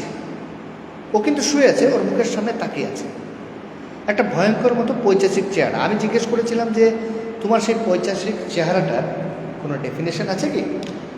আমরা যেগুলো, ও বলেছিল আমরা ভূতের সিনেমাতে যেই রকম দেখি সেরকম কিন্তু নয়, অনেকটা মানুষের আকৃতির মতোই, কিন্তু ভয়ঙ্কর চেহারা, এবং খুব ভয়ঙ্করভাবে ফেল করে ওর দিকে তাকাচ্ছিল। তাকানোটা ছিল প্রচণ্ড নিষ্ঠুর, মানে কোনো মানুষ এভাবে তাকাতে পারে না, বা কোনো নর্মাল মানে মানুষের আকৃতি সেভাবে হতে পারে না। এটা কোনো একটা নেগেটিভ এনার্জি বা একটা কোনো পৈশাচিক শক্তি ওর দিকে খুব খারাপভাবে তাকাচ্ছিল। এবং তাকানোটার পিছিয়ে কী কারণ ছিল সেটা কেউ জানে না, ও জানে যে তা কেন তাকাচ্ছিল, যদি জিজ্ঞেস করে ও সেটাও বলতে পারবে না, কেন তাকাচ্ছিল নিজেও জানে না কেন তাকাচ্ছিল। তো এই ঘটনাটা ওকে মানে ও কিন্তু খুব প্রচণ্ড ভয় পায়, মানে এই ব্যাপারটা নিয়ে খুব ভয় পায়, সেটা তো খুব স্বাভাবিক ভয় পাওয়াটা, জেনারেলি কিন্তু ভয় পায় না। এবং ওর এমন অবস্থা হয়েছিল, ওর পুরো শরীরটা স্টিফ হয়ে গেছিলো, স্বপ্নের মধ্যেও দেখছে, কিন্তু আমি ওকে প্রশ্ন করছিলাম এটা আদৌ স্বপ্ন না সত্যি তোমার সঙ্গে হয়েছিল। এবার কেন আমি বলছি এটা রিয়েলও হতে পারে, তার কারণটা আমি বলব। স্বপ্নের মধ্যে ও বলছে আমার শরীরটা এমনভাবে হয়ে গেছিলো আমি মুভমেন্ট করতে পারছিলাম না, আমার পুরো শরীরটা স্টিফ হয়ে গেছিলো, মুখ দিয়ে আমার কথা বেরোচ্ছিল। তো আমাদের যারা আসামের যারা এখানে যদি শুনছো, রুমকি আছে কিনা জানি না, দেবাশিস নন্দ আছে কিনা জানি না, আমাদের আসামে একটা কিন্তু কথা বলা হয় বোবায় ধরা। স্বপ্নের মধ্যে অনেকে বোবায় ধরে, এটা আমিও দেখেছি। মানে স্বপ্নের মধ্যে বোবায় ধরাটা কি জানো তো, মানে ঘুমিয়ে আছো অথচ তুমি কথাতে কথা বেরোচ্ছে না, তো করছে, মানে কিছুটা বলতে চাইছে বলতে পারছে না, মুখটা বন্ধ হয়ে গেছে, কিন্তু যখন তাকে তুমি ধাক্কা দেবে না তখন তুমি এরকম করে উঠে, মানে চমকে উঠে। আসামের লোক এটাকে বলতে বোবায় ধরা, এটা দুপুরবেলা হয় অনেকের, আমি দেখেছি দুপুরবেলা ঘুমের মধ্যে করছে, মানে ভয়ঙ্করভাবে কিছু একটা বলতে যেহেতু বলতে পারছে না, যখন তাকে তুমি ধাক্কা দেবে তার জ্ঞানটা ফিরে আসে, তখন বলে হ্যাঁ কী হলো কী হলো, তখন বলতে স্বপ্ন দেখছিল। ওর ব্যাপারটা ঠিক সেরকমই হচ্ছিল। ও দেখছিল একটা পৈশাচিক চেহারা খুব ভয়ঙ্করভাবে ওর দিকে তাকিয়ে হাসছে, মানে হাসিটা খুব নিষ্ঠুর হাসি, মানে মানে ওকে কিছু একটা করবে, ওটা কিছু করবে বা ওটা কিছু ইনজুরি করবে, সেরকম একটা হাসি ছিল। হাসিটা খুব ভয়ঙ্কর ছিল, খুব নিষ্ঠুর ছিল, কিন্তু ও কিন্তু বুঝতে পারছিল এটা আদৌ স্বপ্ন ছিল না ওর রুমের মধ্যে, এই জায়গাটার কনফিউশন ছিল। মানে ও কিন্তু ব্যাপারটা বুঝতে পারছে না যে আদৌ ঘটনাটা যে ঘটছে সেটা কিন্তু রুমের মধ্যে ছিল না ও স্বপ্ন দেখছে। এবার আমার প্রশ্ন জিজ্ঞেস করেছিলাম যে তুমি কটার সময় দেখেছিলে, যে ঘটনাটা ঘটে টাইমটা বলো। দিশারি আমাকে বলেছিল সেই টাইমটা ছিল রাত 2:30-3টার পর, ঠিক আছে। ও একা ঘুমাচ্ছিল আর ওই সময়টাতে ওর কোনো কিছু মুভমেন্ট করতে পারছিল না এবং ও চুপচাপ ছিল এবং ও মুখ থেকে কথা বেরোচ্ছিল। আমি বললাম এটা স্বপ্ন নয়, আমার লজিক বলছি ওটা স্বপ্ন নয়। ওই সময় তোমার ঘরে কোনো নেগেটিভ এনার্জি প্রবেশ করেছিল এবং তোমার সঙ্গে দেখা হচ্ছিল। এবার একা ঘুমালে কিন্তু আমি বারবার বলেছি, যেটা প্যারানর্মাল অ্যাক্টিভিস্টরা বলে যে একা ঘুমালে কিন্তু, বা একা ঘুমাও না ঘুমাও সবাই মিলে ঘুমাও যাইব, একটা সময় কিন্তু নেগেটিভ এনার্জি মুভমেন্ট করে এবং চলাফেরা করে এবং বিশেষ করে বেডরুমগুলোতে খুব প্রবেশ করে বলা হয় এটা। আর যারা একা ঘুমায় তাদের কিন্তু এটা ওরা কিন্তু ফলো করে। এবার সেই নেগেটিভ এনার্জিটা আমি ওকে জিজ্ঞেস করেছিলাম ওর একটা কথা, যে তুমি পৈশাচিক চেহারাটা তুমি দেখছিলে স্বপ্নের মধ্যে, তুমি যেটা দেখছিলে সেই চেহারাটা কি পুরুষ লোক না মহিলা? এটা ডেফিনেশন তো হতে পারে। ও বলছিল না, পুরুষ লোকের মতোই একটা চেহারা ডেফিনেশন ছিল, পুরুষ লোক। তো এইখানে আমি একটা ঘটনা বলি, যেটা হলো কালপুরুষ। আচ্ছা, আমি কিন্তু কমেন্টটা অফ করে রেখেছি, কারণ কমেন্টটা কন্টিনিউ হলে আমি ওই লেখার উপরে আসে বলে আমার একটু ডিস্টার্ব হয়। আমি কমেন্টটা অফ করে রেখেছি, পরে আমি সবার কমেন্টে রিপ্লাই দিয়ে দেবো। আজকে না হোক আমি কালকে রিপ্লাই দিয়ে দেবো। আচ্ছা, আমি গল্পের ফ্লোটা নষ্ট হয়ে যাবে। কালপুরুষ কেউ শুনেছো কি? আচ্ছা, এবার আমি কমেন্টটা দিয়ে নিই, তাহলে ইয়েস নোটা বুঝতে পারবো যে কালপুরুষের কথা কেউ তোমরা শুনেছো কি? কালপুরুষ কী জিনিস? কালপুরুষের ব্যাপারে কেউ কিছু জানো কি তোমরা? কেউ কমেন্ট করে জানালে গল্পটা বলতে একটু ইন্টারেস্টিং লাগবে। আসামের লোকেরা হয়তো কালপুরুষ জানে, আমি কালপুরুষের গল্পটা বলেছি এর মধ্যে হয়তো। তো কালপুরুষটা কিন্তু হয় সেটাই, তারা অনেকে, আমি পুরো আচ্ছা লাইট অফ করে ফেলেছি কেন? আচ্ছা চলো ঠিক আছে। আচ্ছা, ভালো করেছো বাবু। তো কালপুরুষের ঘটনাটা কি হয় মাঝখানে বলে রাখি। কালপুরুষটা কিন্তু খুব ভয়ঙ্কর এক ধরনের নেগেটিভ এনার্জি হয়। তো আমি কালপুরুষের এখানের গল্প জানি না, মানে এখানে কেউ বিলিভ করে কিনা বা এই ঘটনা জানে কিনা, আমি আসামের গল্প জানি। কারণ কালপুরুষ কিন্তু খুব ভয়ঙ্কর ধরনের নেগেটিভ এনার্জি হয়। কালপুরুষ কিন্তু জেনারেলি মহিলাদেরই উপরেই ওরা ভর করে বা ওর উপরেই ওরা চড়া করতে চায়। হ্যাঁ, মানে চড়া করতে চায়। কালপুরুষ নেগেটিভ সেন্সে বলছি বাবু, ওটা কিন্তু সেই তোমার ওই ধর্মীয় গ্রন্থের হিসাবে নয়। কালপুরুষে কী হয়, একটা ধরনের নেগেটিভ যেটা আমাদের আসামে খুব বেশি হয়, এরা কিন্তু মহিলাদের উপরেই ভর করতে চায়। কালপুরুষের একটা কমন ক্রাইটেরিয়া হলো, বলা হয়, আমি যেটা বলছি সেটা শোনা কথা এবং সেটা বলা হয়, যে পুরুষ অবিবাহিত অবস্থায় কোনো অপঘাতে মৃত্যু হয় বা সুইসাইড করে, তাদের মধ্যে থেকেই কালপুরুষ হয়। কথাটা আরেকবার ভালো করে শুনে নিন। অপঘাতে মৃত্যু এবং অবিবাহিত বা সুইসাইড করে যায়, অবিবাহিতরা কিন্তু সবচেয়ে ক্রাইটেরিয়া ইম্পর্টেন্ট কালপুরুষের, তারাই কিন্তু কালপুরুষ হয়। এবং কালপুরুষের বলা হয় কালপুরুষরা কিন্তু ওই মহিলাদের উপরেই ওরা চড়াও করে বা মহিলাদের শরীরে প্রবেশ করতে চায়। তো ওই যে দিশারির যে অনেক ঘটনা আছে কালপুরুষের, যারা কালপুরুষ কিন্তু কোনো মহিলাকে যদি প্রবেশ, আমি এই গল্পে বলেছি, যদি কালপুরুষ যদি কোনো মহিলাকে যদি ধরে ফেলে তার মৃত্যু পর্যন্ত হয়। আমার কাছে এরকম গল্প আছে, আমি শুনেছি, আমাকে বলেছিল মৃত্যু পর্যন্ত হয়, মানে কোনো অবস্থা ছাড়াতে পারে না, শরীরের অবস্থা শেষ করে দেয়। তো ওই দিশারিকে আমি জিজ্ঞেস করেছিলাম যে তুমি কি কালপুরুষের, ও বলছিল না আমি কালপুরুষের কথা শুনিনি, কারণ কালপুরুষের ব্যাপারটা কিন্তু আমাদের দিকে নেই। আমি ওকে পরে ডিটেলসটা খুলে বলি। মানে কালপুরুষ কিন্তু জেনারেলি মহিলাদেরই অ্যাটাক করে, মানে মহিলাদেরই অ্যাটাক করা বলা ঠিক না, ওরা মহিলাদের সঙ্গ চায়। মানে মহিলাদের কালপুরুষরা জেনারেলি, মানে এই এনার্জিগুলো মহিলাদের সঙ্গ চায় এবং এরা মহিলাদেরই ধরে বেশি, এবং একবার ধরে নিতে পারলে ওরা সহজে ছেড়ে যেতে চায় না, ওদের বের করাটা খুব মুশকিল হয়। যারা এদের কবলে পড়েছিল আমি তাদের মুখ থেকে শুনেছি, অনেক পীরদের দিয়ে, ওরা তান্ত্রিকরা তো পারেই না, পীররা ওদের ছাড়াতে পারে, কিন্তু খুব কষ্ট হয়। তো এটা কিন্তু কালপুরুষের একটা ইন্ডিকেশন। ও যেটা বলছিল, একা ঘুমাচ্ছে মেয়েটা রাত 2:30-3টার সময়, আর মানে একটা পুরুষ, মানে যে প্রেতাত্মাটা ছিল সেটা পুরুষ, কিন্তু ও বলছে এটা স্বপ্ন। কিন্তু আমি জিজ্ঞেস করি 100% ও বলতে পারছে না। আমি বলছি নাও তো হতে পারে, এটা রুমের ভিতরে ঘটনা হতে পারে, এটা তোমার রুমের ভিতরেও কারো কোনো ঘটনা হতে পারে, তুমি রুমের মধ্যে তো তুমি তো বুঝতে পারছো না। তো এই জায়গাটা কিন্তু মানে এটা ডাইসি, মানে একটা 50-50। এটা স্বপ্নও হতে পারে, এটা সত্যিও হতে পারে, যে রুমের ভিতরেই ঘটনাগুলো ঘটছে, ওর মনে হচ্ছে এটা স্বপ্ন, নাও স্বপ্ন হতে পারে। আমি ওকে 100% জিজ্ঞেস করলাম, সত্যি তুমি ভালো করে বলো যে এটা সত্যি স্বপ্ন ছিল, তারপরে কি হলো? তোমাকে তো একটা আত্মা ধরে রেখেছিল, মানে তোমাকে একটা নেগেটিভ এনার্জি মানে ভয়ঙ্করভাবে তোমাকে কন্ট্রোল করেছিল, তোমাকে গলা চেপে ধরেনি, ওই আত্মাটাকে ওকে গলা চেপে ধরেনি, ওর উপরে এমনভাবে তাকিয়ে আছে, মানে ওকে পুরো কন্ট্রোল করে রেখেছে, না মুখে কথা বলতে পারছিল না, শরীরটাকে এদিকে ওদিকে মুভ করতে পারছিল না, মানে ওর পুরো শরীরটাকেও কন্ট্রোল করে রেখেছে।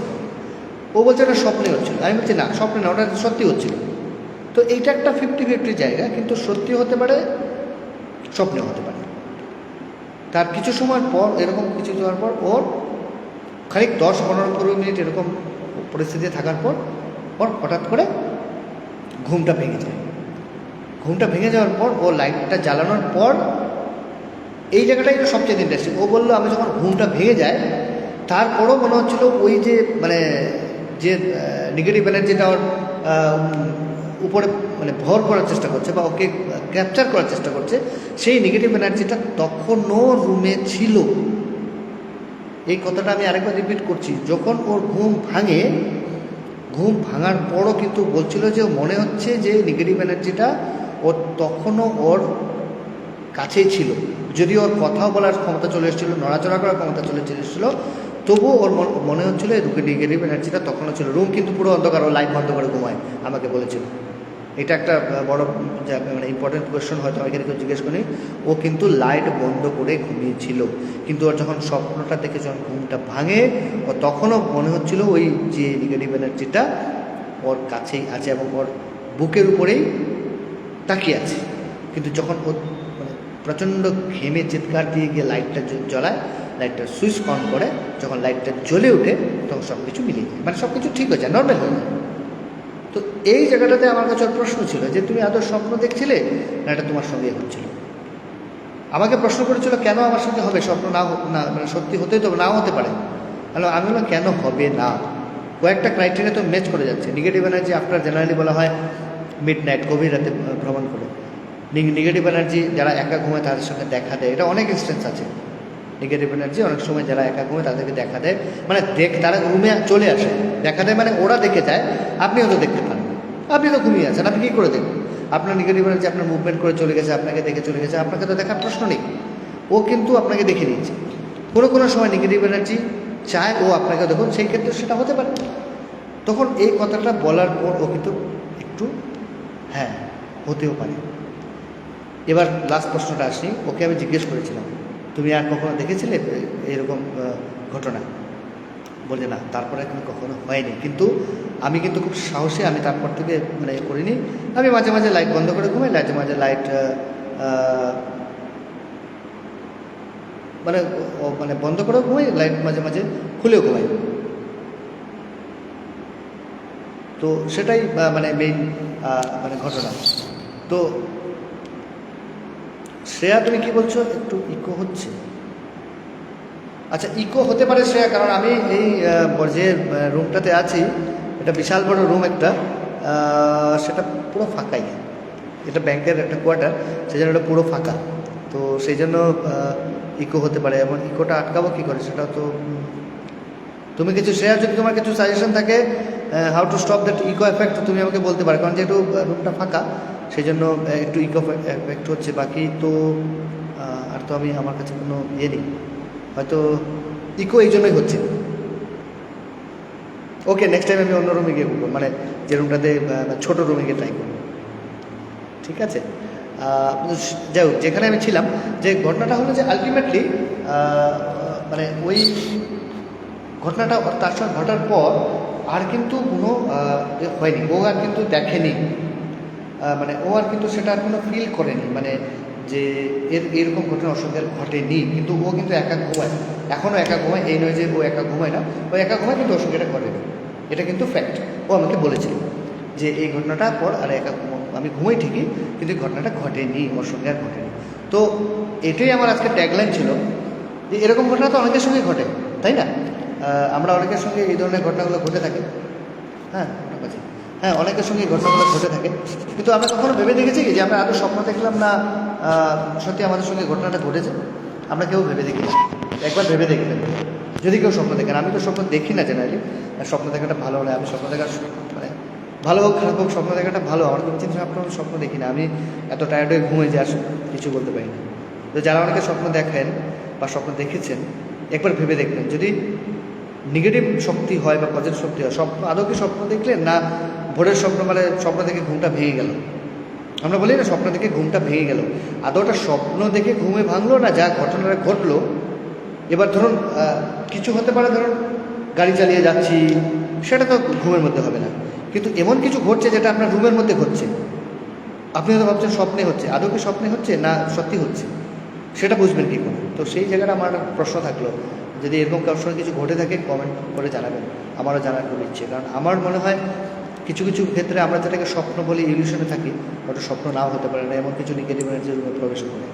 চলুন ঠিক আছে, এই গল্পটা এখানে শেষ করি, আর বেশি বড় করছি না। এবার আসি ওর মুখে শোনা আরও একটা গল্প। সেটা হলো আমাদের এখানে অনেক বনাদি বাড়ির নাম আমরা জানি, বনাদি বাড়ি। তো একটা বনাদি বাড়ির গল্প, এই গল্পটা ওর দাদা মানে দিশারির পালের দাদার মুখ থেকে শোনা। ওদের একটা দাদার একটা ব্যান্ড ছিল, 4-5 জনে মিলে। ঘটনাটা 2000-এর হবে, 2002 হবে। ওর বনাদি বাড়ির একটা ছেলেটা, ওর দাদাদের একটা ব্যান্ড গ্রুপ ছিল, তার মধ্যে একটা ছিল সে বনাদি বাড়ি। আচ্ছা, বনাদি বাড়ি বলতে মনে হলো শ্রেয়ার বাড়ির আশেপাশে হয়তো অনেক বনাদি বাড়ি আছে। শ্রেয়া সেই অঞ্চলে থাকে যেখানে এখনও অনেক বনাদি বাড়ি আছে। সাউথ কলকাতায় কোনো বনাদি বাড়ি নেই আমার মনে হয়, কিছুটা যদি থাকে তাহলে ওই ভবানীপুর অঞ্চলে আছে, বা আদারওয়াইজ ওই ভবানীপুর ছেড়ে দিলে আর কোনো বনাদি বাড়ি আছে বলে আমার জানা নেই। কিন্তু নর্থ কলকাতায় অনেক বনাদি বাড়ি আছে, দুর্গাপুজোতে হয়। তো ওই ছেলেটা একটা গ্রুপের ছেলে ছিল। তারপরে সেই আচ্ছা, কমেন্টগুলো পরে রিপ্লাই দিচ্ছি, এখন আমি ডিস্ট্রাক্ট হয়ে যাব। তো ওই বনাদি বাড়িতে একটা গ্রুপের মধ্যে ছিল, ওদের একটা গ্রুপ ছিল, ব্যান্ড গ্রুপ, ওরা গ্রুপ করতো। তো গ্রুপের অর্ধেকটার সময় ওদের রিহার্সাল হতো ওর মানে দিশারিদের বাড়িতে, আর অনেকটা সময় হতো তোমার ওই দাদার বন্ধু তার বাড়িতে, যেটা বনাদি বাড়িতে। বনাদি বিশাল বড় বাড়ি, অনেক বাড়িতে রুমগুলো থাকে। আর যারা ব্যান্ড গ্রুপে যারা কাজ করে তারা 4-5 জনের টিম হয় এবং ওরা রাতে রাতে রিহার্সাল করে, মানে গানগুলো আগের দিন যদি কোনো স্টেজ থাকে। একটা সময় কলকাতায় খুব ব্যান্ড চলেছিল, মানে আমি সেই পার্টিকুলার আজ থেকে হয়তো 15-20 বছর আগে, 15 বছর আগে ধরে নাও, 10 থেকে 15 বছর আগে ব্যান্ড চলতো। এখন সেই ব্যান্ডের গ্রুপটা নেই, ব্যান্ডের চলটাও নেই, সেরকম হয় না। তো সেই সময় একটা ওই বনাদি বাড়িতে যখন ওরা ছিল, রাতে রাতে যখন থাকতো, ওরা প্রোগ্রাম করতো, তখন ওই বাড়ির যে বয়স্ক মালিক একটা রুম ছিল ওই বনাদি বাড়িতে, ওই দাদার যে রুমটাতে থাকতো, ওই রুমটাতে আগে থেকে বারণ করতো, মানে সেটা যুগ যুগ থেকে ওই রুমটাতে চলা বারণ ছিল, ওই রুমটাতে কেউ যেত না। আর ওটা বারান্দা ছিল, একটা বারান্দা ছিল, আর বারান্দার মধ্যে রুম ছিল, এবং দরজাটা মানে পুরো রুমটা সিল করা ছিল, পুরো রুমটা বন্ধ করা ছিল। তো এই বন্ধ করা রুমটাতে ওরা কেউ যেতে চাইতো না, মানে পুরো বারণ করা ছিল, এবং অনেক আগে থেকেই বারণ করা ছিল, মানে বংশ পরম্পরায় রুমে কেউ যেত না। তো ওর দাদাকেও বলেছিল না ওই রুমটাতে তোরা যাবি না, ওটা তালা মারা থাকে, ওরা কেউ যায় না। কেন যাই না সেটা জিজ্ঞেস করিস না, অবভিয়াসলি কিছু একটা কারণ আছে, সেই জন্য আমরা রুমটাতে যাই না। আর এত বড় বনাদি বাড়ি, ওই রুমটাতে আমরা ছেড়ে দিয়েছি, ওই ব্যালকনি এবং রুমে আমরা কেউ যাই না। এবার প্রশ্নটা হলো, আমরা যখনই কিছু কিছু শুনি যে ওই রুম, ওইখানে যাবি না, ওইখানে করবি না, ওইখানে দেখবি না, আমাদের কৌতূহলটা আর বেশি যায়, আমরা দেখবো, আমরা করবো, চেষ্টা করবো যাওয়া, এটা না হয়। তো ওর দাদারাও মনে মনে ভাবলো যে ওই বনাদি বাড়িতে একবার গিয়ে দেখি, মানে ওই বনাদি বাড়ির রুমটাতে খুলবো না, কিন্তু আশেপাশে গিয়ে বসে। তো ওরা ওই দাদা ওর ব্যান্ডের গ্রুপটা গিয়ে ওইখানে বসেছে, মানে যে রুমটাতে যেতে বারণ করেছে। কেউ ভুলভুলাইয়া 2 দেখেছো কি? ভুলভুলাইয়া সিনেমাটা, ওই একটা রুম দেখায় না, যেটা আমাদের তালা মেরে রেখে দেয় অনেক কিছু করে, যেখান থেকে ওই কী নাম ছিল ওটা, কি মঞ্জুলিকার যেখানে লক করে দেয়, ঠিক ওইরকম টাইপের একটা রুম ছিল। মঞ্জুলিকার যে রুমের যে অ্যাটমসফিয়ারটা ছিল আর কি, মানে যে সিকোয়েন্সটা ধরে নিতে পারে সেরকম। মঞ্জুলিকা বা ভুলভুলাইয়া তো সবাই দেখেছো নিশ্চয়ই।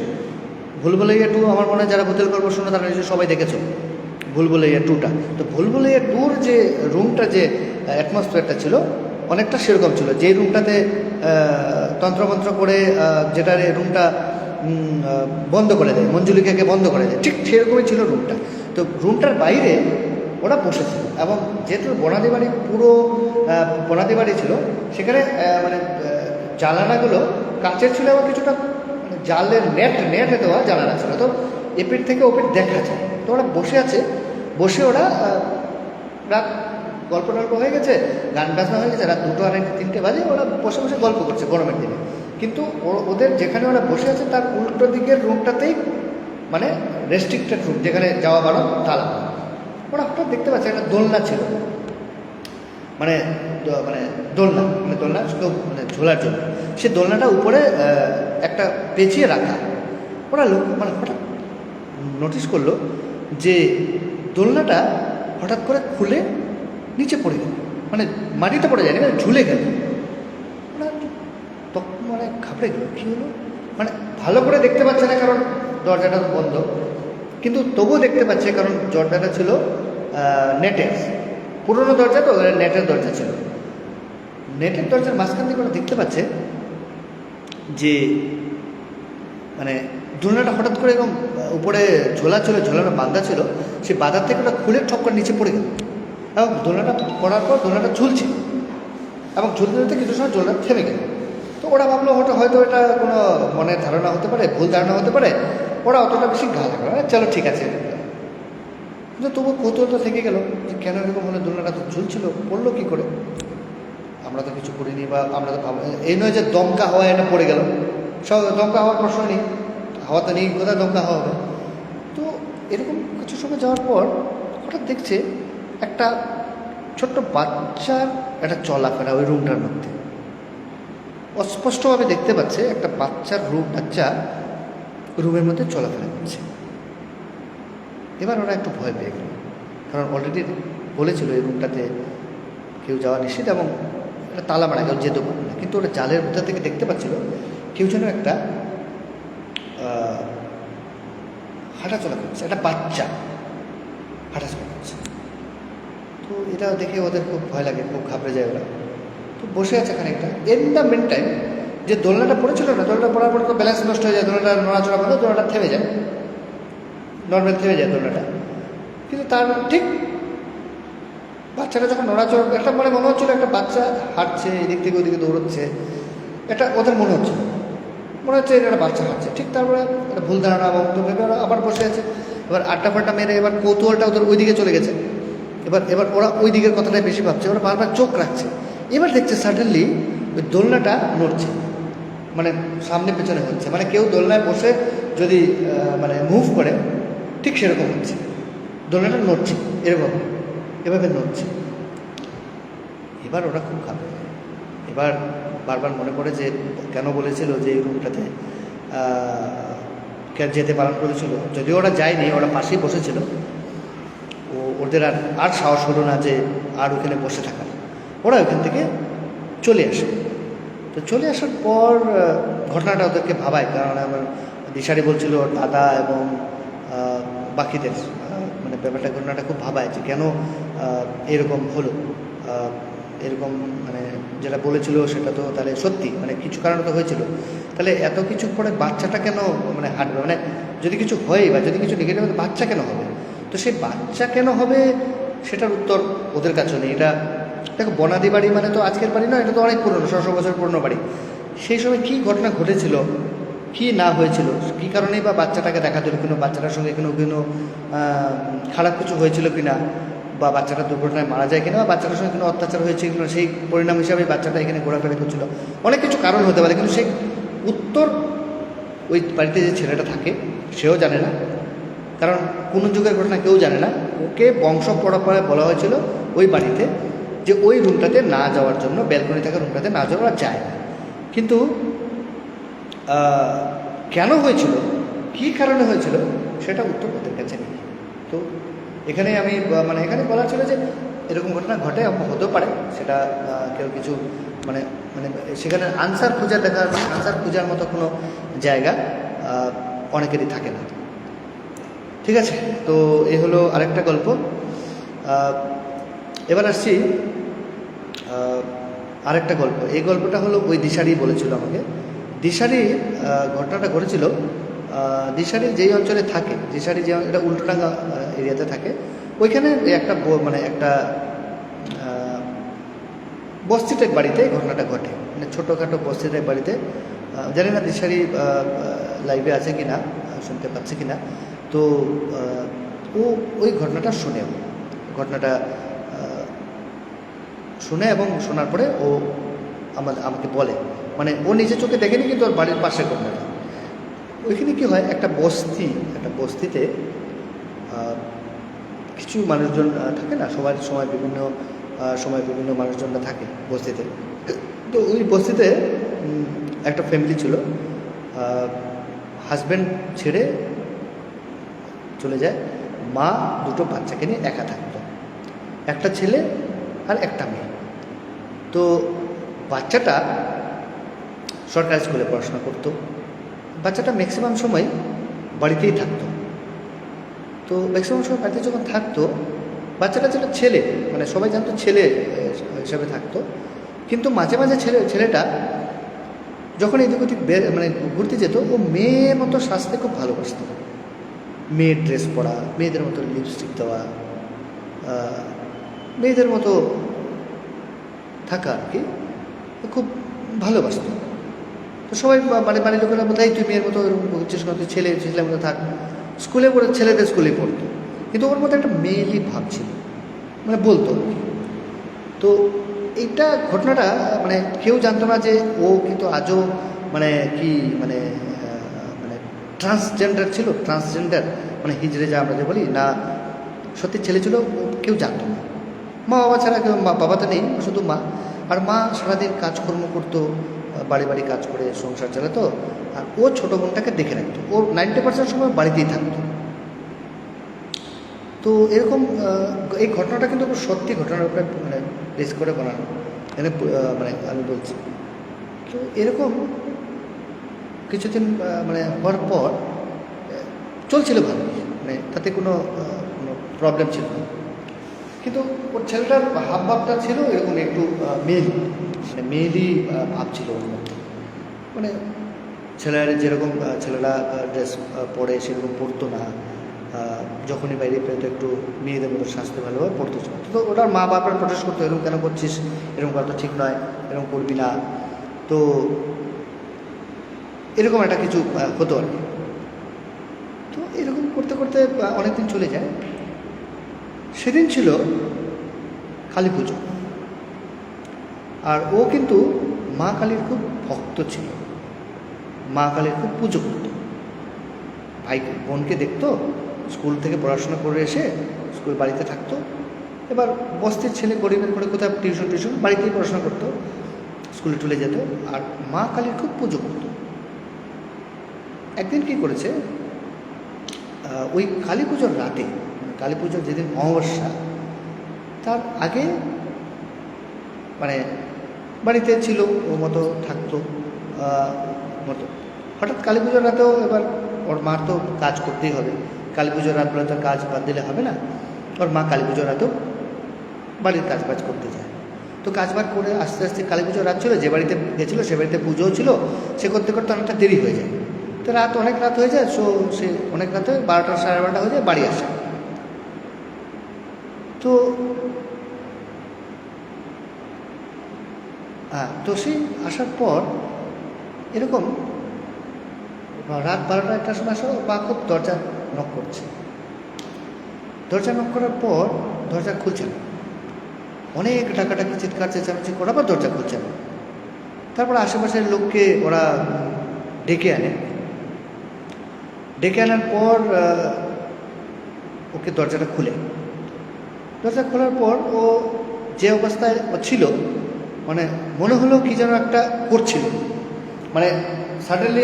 এবার আমি যদি কিছু করতে থাকি, মানে যেটা আমি আমার মা বাবাকে দেখাবো না বা আমার বাড়ির লোককে দেখাবো না, এবার সাডেনলি যদি কেউ নক করে, আমি যাই করছিলাম আমি ঝটপট করে করে মানে অপ্রস্তুত অবস্থায় আরে কী হলো, তো দরজা খুলি না, এত সময় কী করছিলি? না আমি ঘুমোচ্ছিলাম বা একটা কাজ করছিলাম, বা কী আমার কাজ করছিলি যে দরজা করে শুনতে পাচ্ছিলি না? ঘুমোচ্ছিলাম বললেও ঠিক আছে, কিন্তু ওর ঘুমোর মতো অবস্থা ছিল না। ওর একটা কিছু একটা করছিল, মানে ও কিছু একটা করছিল, এটা ওর মার ধারণা ছিল, কিন্তু কী করছিল ওর মা বলছে সেটা জানে না, ওর মা সেটা বুঝতে পারছিল না কী করছিল। এই জায়গাটা কিন্তু খুব ইন্টারেস্টিং, ও কী করছিল ওর মা বুঝতে পারছিল না। তো এরকম চলার পর ওর মা অনেকটা এরকম, মার খুব সন্দেহ হচ্ছিল যে ছেলেটা কেন এরকম করছে, মানে কিছু একটা তো মানে প্রবলেম হচ্ছিল। তারপর এরকম কিছু ঘটনা মানে কিছুদিন ঘটনা যাওয়ার পর হঠাৎ আরেকদিন এরকম অমাবস্যা এরকম হচ্ছে, অমাবস্যাতে কালী পুজো হয়, কালী পুজো হয় প্রতিদিন। ও মাঝে মাঝে ওর মা লক্ষ্য করতে হচ্ছে অমাবস্যার দিনেও এরকম কিছু একটা করে, মানে দরজা খুলতে দেরি করে এরকম একটা কিছু করে।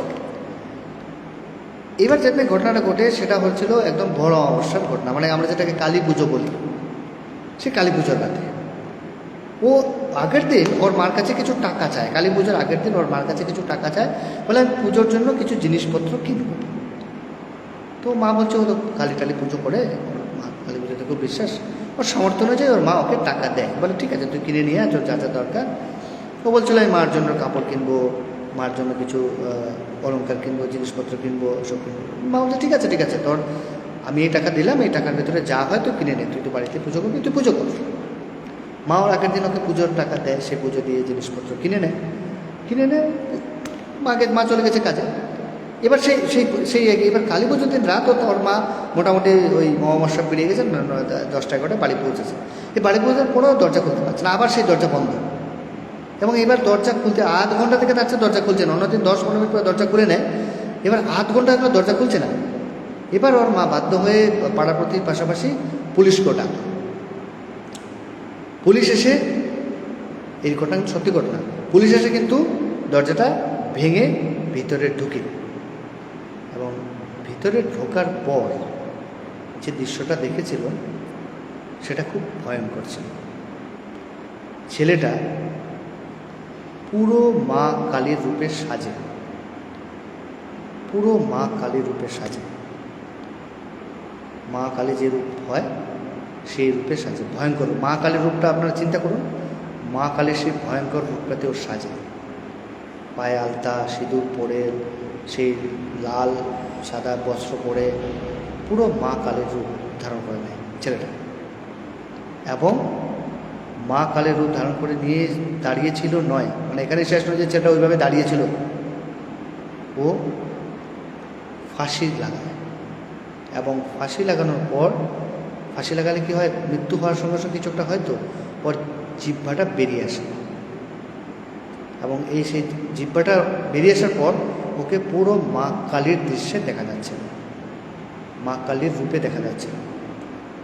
এবং এই ছবিটা এত ভয়ঙ্কর ছিল, পুলিশরাও কাছে যেতে ভয় পাচ্ছিল। ওর মার কথা তো ছেড়েই দিন, ওর পুলিশরাও ওর কাছে যেতে ভয় পাচ্ছিল। আর যে ছোট বোনটা ওর সবসময় থাকতো, ও সবসময় ওকে নিয়ে রাখতো, সে ছোট বোনটা ওই সময় ঘুমোচ্ছিল, ভয়ঙ্কর ঘুম ঘুমাচ্ছিল। এবার সেই যে দৃশ্যটা, এটা কেন হলো, কী করে হলো, এটা অনেকেরই প্রশ্ন ছিল। এবং তার মানে ছেলেটার মধ্যে কোনো একটা দৈবিক হোক আর নেগেটিভ এনার্জি হোক, কোনো একটা এনার্জির আসা যাওয়া চলাফেরা ছিল, না হলে এরকম ঘটনা ঘটার কথা নয়। এবং ও কালী পুজোর দিন কালীর রূপটাই কেন নেবে, এটা অনেকেরই হয়তো জানে ঘটনাটা, আমি জানি না কেউ শুনেছ কি না। কালীর রূপটা কেন নেবে সেটা অনেকেই জানে না, মানে ঘটনাটা ঘটতে পারতো তো অন্য কিছুতে, কিন্তু কালীর রূপটা কেন নেবে কেউ তো অনেকে জানে না। এবং সেই কালীর রূপটা ছিল প্রচণ্ড ভয়ঙ্কর, পুরো লাল পাড় সাদে আলতা সিঁদুর মেখে, এবং যখন ফাঁসিটা ঝোলায় জিহ্বাটা বেরিয়ে এসেছিলো, মানে পুরো মা কালীর দৃশ্যটা চলে এসেছিলো। এবং পুলিশও সেটাতে খুব ভয় পায়। বলা হতো, মানে বলেছিল অনেকে যে ছেলেটা হিজড়ে ছিল বা যেটা ট্রান্সজেন্ডার ছিল, কিন্তু মা কখনো কাউকে বলেনি বা স্বীকার করেনি কিন্তু ও জেনারেলি কী হয়, আমরা ধারণা ট্রান্সজেন্ডার হলে ওদের সোসাইটি থেকে এসে নিয়ে চলে যায়, ওরা বড় করে, তো অনেক সময় থেকেও যায়, অনেক অজান্তে জানতেও পায় না। জেনারেলি এরকম কোনো বাচ্চা কাচ্চা হলে অলরেডি ওদের অ্যাসোসিয়েশন থেকে জানে যায় এবং ওরা নিয়ে চলে যায়। কিন্তু পাড়ার লোকেরা বলতো, বস্তির লোকেরা বলতো ও এইরকম ছিল বলে ও কারোর সঙ্গে মিশতো না, বাড়িতে থাকতো এবং মানে এই ধরনের জিনিসগুলো করতো, এবং ওর হয়তো ফ্রাস্ট্রেশন থেকে এবং বা কোনো নেগেটিভ এনার্জি ওকে ডেকেছিল কিনা বা কোনো কারণে ওইভাবে সুইসাইডটা করে। এবং এই ঘটনাটা বলে অনেকে জানে, এবং উল্টোটা মানে যেখানে লোকাল পুলিশ স্টেশন থেকে লোক গেছিলো তখন ওরা ব্যাপারটা ইনভেস্টিগেশন করে এবং লাস্টে বডিটাকে নামে। তো এই আলটিমেটলি এই ঘটনাটা কী ছিল, মানে এটার পিছনে কী কারণ ছিল কিন্তু কেউ জানে না, কিন্তু ঘটনাটা ঘটেছে এবং এটা খুব ভয়ঙ্করভাবে মানে ভয়ঙ্কর ধরনের ঘটনা ছিল। এটা ওরা রিয়েলাইজ করেছিল যে এটা খুব ভয়ঙ্কর একটা দৃশ্য ছিল, যেটা ওই এলাকার সবাই খুব ভালো করে জানে, উল্টোডাঙ্গা এরিয়ার সবাই এই ব্যাপারটা ঘটনাটা জানে, মানে এটা এরকম ঘটনা ঘটেছিল বলে। তো এটা হলো একটা ঘটনা যেটার মানে কি মানে সত্যি মিথ্যে সেটা তো আলাদা কথা, কিন্তু ঘটনাটা ঘটেছিল এরকম, ওটা বাচ্চাটা মানে এটা সবাই খুব মানে ফ্যাক্ট, ওটা জানে সবাই। তো এই হলো আরেকটা ঘটনা। আর বেশি বলবো না, আর একটাই বলছি, 1 ঘন্টার উপরে তো হয়ে গেল। এবার যে গল্পটা বলছি সেটা আমাকে বলেছে কিনকিনি ঘোষ বলে একজন সদস্য, যিনি গ্রুপেরই একজন ভালো সদস্য। মানে গল্প বলতে আমি শুনিনি, বা হয়তো বলেছে আমি শুনিনি, কিন্তু ও গল্প শুনে এবং সবারই কমেন্ট করে এবং আমাকে এই গল্পটা পাঠিয়েছে। ও নর্থ বেঙ্গলের মেয়ে, শিলিগুড়ি সাইডে থাকে। তো ও বেসিক্যালি ওরা একটা গ্রুপ আছে কিনকিনি এবং কিনকিনির একটা, ওরা হলো বেসিক্যালি মানে ওর পর ওরা বেসিক্যালি ওর ফ্রেন্ডরা ডকুমেন্টারি ফিল্ম বানায়, মানে ডকুমেন্টারি বিভিন্ন ধরনের ডকুমেন্টারি ফিল্মের ওরা শুটিং করে। তো সেই সুবাদে ওরা গেছিল একটা হিমাচল প্রদেশের একটা জায়গায়, যেখানে খুব ইন্টেরিয়র একটা জায়গায় একটা ডকুমেন্টারি শ্যুট করার জন্য। তো সেই সময় ডকুমেন্টারি যখন মানে নিয়ে আসে, তো ওরা একটা জায়গায় যেখানে যায়, সেখানে একটা গ্রামে যায়, সেখানে সেই গ্রামটাতে হার্ডলি 700-800 লোক আছে গ্রামটাতে সব, এবং এখানে যাওয়ার জন্য হেঁটে যাওয়ার জন্য কোনো রাস্তা নেই। ওরা হেঁটে হেঁটে ট্রেকিং করে সেই গ্রামে পৌঁছায় গ্রামের সম্বন্ধে জানার জন্য, এবং গ্রামে ওরা পৌঁছে যায়। কিন্তু গ্রামে পৌঁছানোর পর ওরা থাকে টেন্ট হাউসে আমিও থেকেছি বিভিন্ন হিল স্টেশনে গিয়ে, ভালো লাগে টেন্ট হাউসে থাকতে। আপনারা কেউ টেন্ট হাউসে গিয়ে থেকেছেন কিনা আমি জানি না, টেন্ট হাউসে গিয়ে থাকতে খুব ভালো লাগে, খুব ইন্টারেস্টিং টেন্ট হাউসে থাকাটা।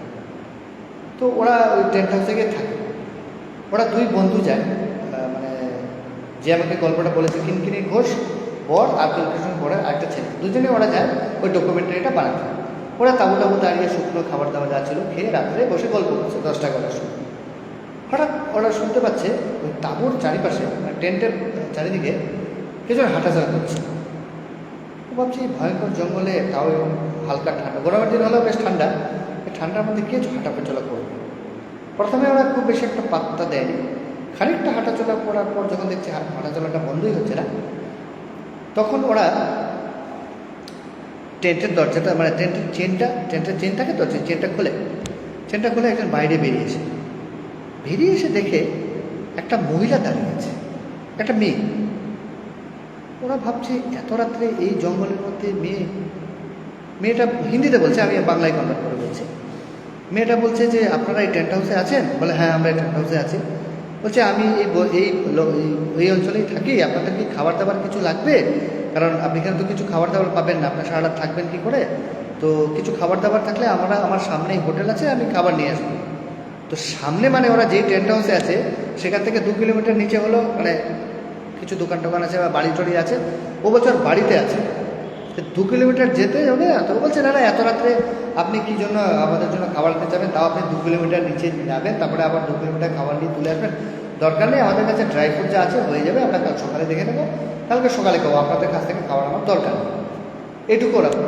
তো মেয়েটা তো নাচুর বান্ধা বললে না আপনারা এখানে এসছেন, আমরা একটু খাবার আপনি দেবো, আপনার যা খুশি টাকা আমাদেরকে দিয়ে দেবেন। তো ওরা বাধ্য হয়ে ভাবলো ঠিক আছে গরিব মানুষ হয়তো আমরা হয় না অনেক সময় আমরা এমন সব জায়গায় যাই দেখবেন সেখানে অনেক কিছু জিনিস কিনতে হয়। আমি অনেক জায়গায় বিভিন্ন জায়গায় ঘুরতে যাই, যারা আমার সঙ্গে ফেসবুকে আছো দেখেছো, আমরা অনেক অনেক জায়গায় ঘুরতে যাই, সেখানে ঘুরতে গেলে লোকালরা অনেক কিছু বানায়। ওই আমি একবার ঘুরতে গেছিলাম বাঁকুড়ার সাইডে, ওই অযোধ্যা পাহাড়ে, সেখানে বাঁশ দিয়ে মানে খুব সুন্দর সুন্দর বাঁশের সুতো দিয়ে খুব কাজ করেছিল, যেগুলো কোনো কাজের নয়, মানে ওই 10 মিনিট আধ ঘন্টা পরে নষ্ট হয়ে যায়, কিন্তু হাতের কাজটা সুন্দর ছিল। ওরা গাড়ি থামার সঙ্গে নিয়ে চলে আসতো, এটা নিন একটা নিন একটা নিন, 10-20 টাকা, যাই দিলেন 30 টাকা, কিন্তু ওটা আমাদের কোনো কাজে লাগবে না, 10 মিনিট পরে ফেলে দিত। কিন্তু ওরা গরিব মানুষ, এই 10-20 টাকা ওদের খুব কাজে লাগবে বা ওরা এটা বিক্রি করে হয়তো খায়, সেই ভেবে আমরা কিনে নিই। ঠিক সেইভাবেই ওরা ভাবলো ঠিক আছে চলো আমরা খাবার তো খেয়ে নিয়েছি, এই মেয়েটা যদি খাবারটা দেয় তো ওদের একটা সেল হবে বা ওদের একটা কিছু খাবারের ব্যবস্থা হবে, তো সেইভাবে কিনে নিই। বলে ঠিক আছে আপনি নিয়ে আসুন, 2 কিলোমিটার যেতে তো সময় লাগবে। বলে না না আমি যাবো, চট করে নিয়ে চলে আসবো। 10 মিনিটের মধ্যে মেয়েটা চলে আসে খাবার নিয়ে, মাছ চিকেন, হিলসে তো মাছ পাওয়া যায় না, চিকেনের বিভিন্ন ধরনের আইটেম, রুটি সুটি সব নিয়ে চলে এসেছে।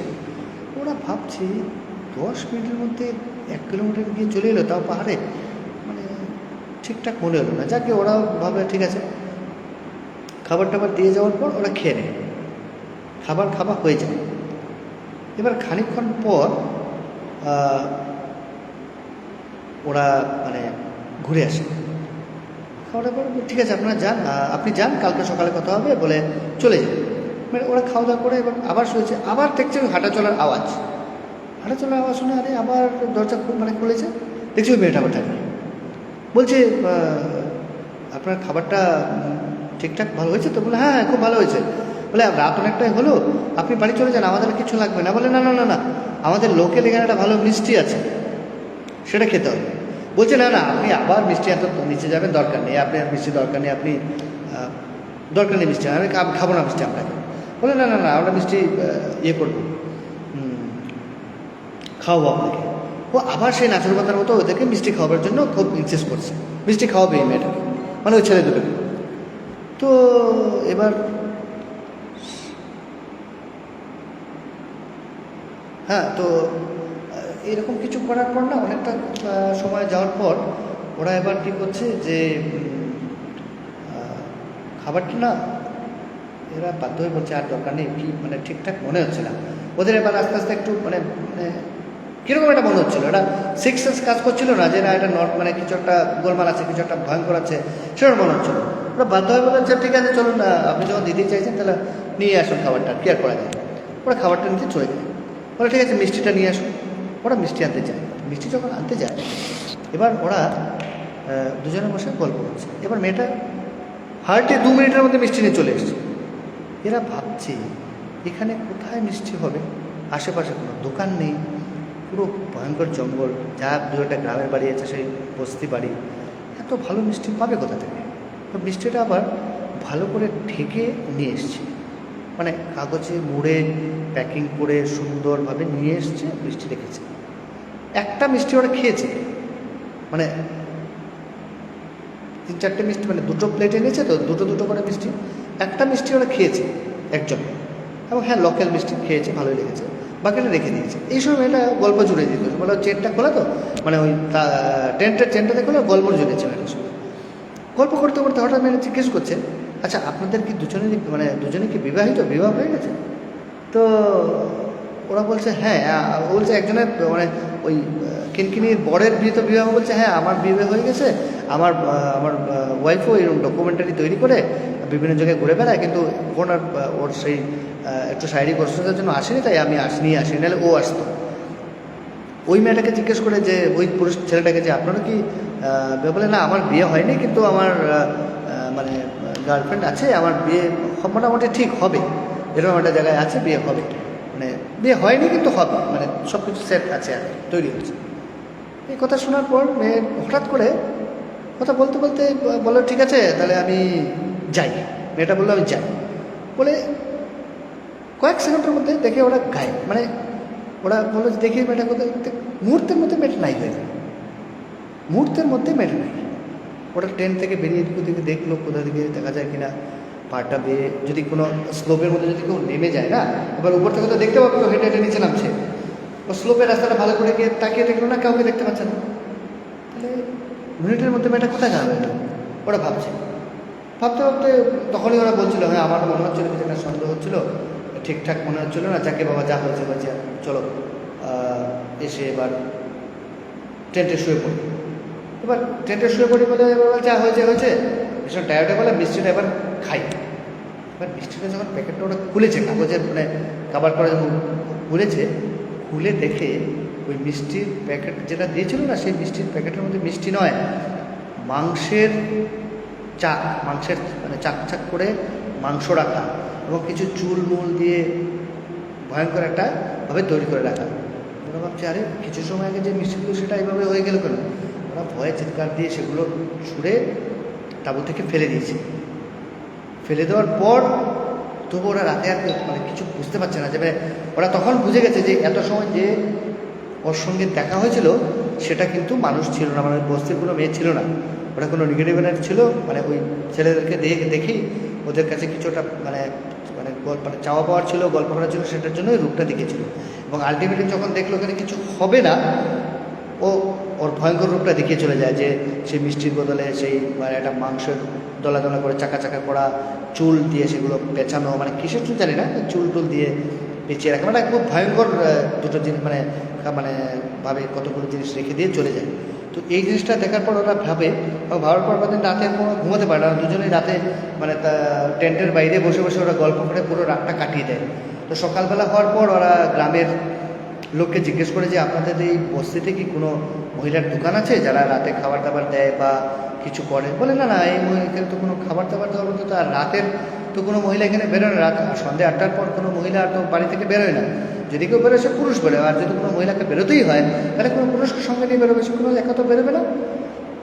তখন ওরা বললো আমরা গতকালকে রাতে যখন এখানে ছিলাম তখন এই ঘটনা ঘটেছিল। তখন ওরা বললো হ্যাঁ তাহলে হচ্ছে, তাই জন্য আমি তাড়াতাড়ি শেষ করে দিচ্ছি, নেটে প্রবলেম হচ্ছে।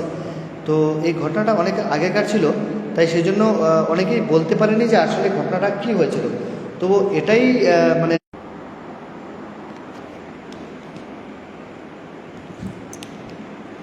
হ্যাঁ নেটটা ডিসকানেক্ট হয়ে গেছিলো, সেই জন্য মানে ইন্টারনেটের সমস্যার জন্য লাইনটা চলে গেছিলো। আবার আশা করি এসছে, সবাই দেখতে পাচ্ছ আমাকে।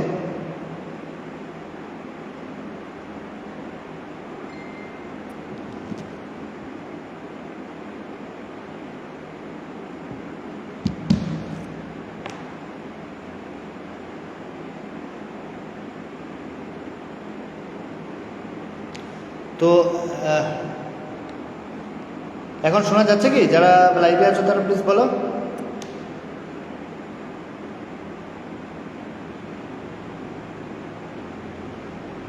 আরে নেটওয়ার্কের সমস্যা হচ্ছিল। তো আলটিমেটলি এই ব্যাপারটা কী হয়েছিল, এখন ঠিক আছে তো? আচ্ছা, তো আলটিমেটলি ওরা পড়াশোনা সকালবেলা এসে ওই মানে জিনিসটাকে মানে এক্সামিন করার চেষ্টা করছিল। এখন দেখা যাচ্ছে না, ওই নেটে কিছু সমস্যা হচ্ছিলো, যাই হোক সেই জন্য আমি ওয়াইফাইয়ের পাশাপাশি মোবাইল ডাটাকেও চালিয়ে দিয়েছি এবার। তো সেই জন্যই মানে ঘটনাটা কি হয়, ওই মেয়েটা ওকে ঠিক আছে, তো যার ফলে কি হয় ওই মেয়েটা আলটিমেটলি সুইসাইড করে, যেহেতু ওর সেই স্বপ্নটা পূরণ হয়নি, বা শহরের কোনো একটা ছেলের ভালোবেসেছিল বা যাই ছিল, তারপর হ্যাঁ সিগন্যাল প্রবলেম ছিল, সিগন্যাল প্রবলেম। তো আলটিমেটলি ওই সময় মেয়েটা সুইসাইড করে মেয়েটা মারা যায়। এবং তারপর থেকেই এখানে আর কেউ ডকুমেন্টারি ফিল্ম টিম বা এখানে কোনো পুরুষ মানুষের এখানে আর আসার ছিল না, এখানে আর কি কোনো পুরুষ মানুষ এখানে কোনো প্রোগ্রাম করতে আসেনি। হয়তো সেই আপনারাই বোধহয় সেই মানে আপনারা দুজন প্রথম অনেকদিন পর সেই হিমাচল প্রদেশের এই ছোট্ট গ্রামে আপনারা এসেছেন কিছু ডকুমেন্টারি করতে বা আমাদেরকে নিয়ে কিছু অনুষ্ঠান করতে, তাই হয়তো সেটার কারণেই হয়তো ওই আপনাকে দেখা দিয়েছিল। কিন্তু ওইখানে কিন্তু এরকম কিছু নেই, মানে আমাদের এই গ্রামে এত রাত্রে বেরোনোর কোনো মানে কোনো স্কোপই নেই, মানে কোনো চান্সই নেই। তাহলে আপনি ওই মেয়েটাকেই আপনারা দেখেছিলেন। ওরা দুজনেই একটু ভয় পায়, মানে ঘটনাটা খুব ভয়ঙ্কর ছিল, কিন্তু ওরা তো স্পষ্ট দেখেছে যে কোনো একটা ঘটনা মানে ঘটে, মানে ওরা দেখেছিল একটা মহিলাকে এবং ওদের সঙ্গে ইন্টারাক্ট করে। তো এটাই ছিল আজকের লাস্ট ঘটনা। আর বলছি না, আবার বলবো কিছুদিনের মধ্যে আবার আসবো, আবার তখন এসে আবার আরও কিছু নতুন গল্প আছে বলবো। আর এই নেটের একটা এই সমস্যার জন্য ফিনিশিংটাতে একটু প্রবলেম হয়ে গেলো, আদারওয়াইজ আশা করি আজকে খুব একটা সমস্যা হয়নি, সবাই শুনতে পেরেছেন। আর ওইটা কিন্তু আরেকবার বলে দিচ্ছি, স্টার্টিংয়ে বলেছিলাম আবার এন্ডে বলছি, আমি ফার্স্ট এবং থার্ড ওয়েডনেসডে বুধবার আমি আসবো, প্রথম আর দ্বিতীয় বুধবারে আমি এসে গল্প বলবো। তাহলে কি হলো, আমার আর মানে কি বলে বারবার অ্যানাউন্সমেন্টেরও দরকার নেই, সবারই জানা থাকবে, অ্যানাউন্সমেন্ট তো দেবোই আমি। আর 2 নম্বর কথা হলো কি, আমারও সুবিধে আপনাদেরও সুবিধে, আর গল্প আরও কালেকশন করতে হবে এবং আশা করবি সবাই নিজেদের মানে ভৌতিক গল্পগুলো চালিয়ে যাবেন। মানে এইগুলো কিন্তু খুব ইন্টারেস্টিং থাকে, সেই জন্য ভালো লাগে শুনতে। ঠিক আছে, তাহলে আজকের এখানে শেষ করছি, আবার কিছুদিন পর আবার দেখা হবে। সবাই ভালো থাকবেন আপনারা। কোভিডের সিজনটা আবার চলে এসছে, অনেকেরই বাড়িতে সর্দি জ্বর হচ্ছে, বা আদৌ কোভিড কি কোভিড না, কিন্তু ওয়েদারটা সেরকমই। তো সবাই আস্তে আস্তে আবার সব আগের মতো ভালো থাকবে না, সেই আগের দিনগুলো ঘুরে আসবে না, অ্যাটলিস্ট কোভিডের সেই ভয়ঙ্কর দিনগুলো ঘুরে আসবে না, সেইটাই আমরা আশা করবো। হালকা ফুলকা সবই হবে, ঠিক হয়ে যাবে। আর গ্রুপে আবার সবার সঙ্গে সবার দেখা হবে, হয় কোনো লাইভে বা কোনো কমেন্টে কথা তো হবে। ঠিক আছে, আজকে তো এখানেই থাক। গুড নাইট, শুভরাত্রি, সবাই ভালো থাকবেন, টাটা।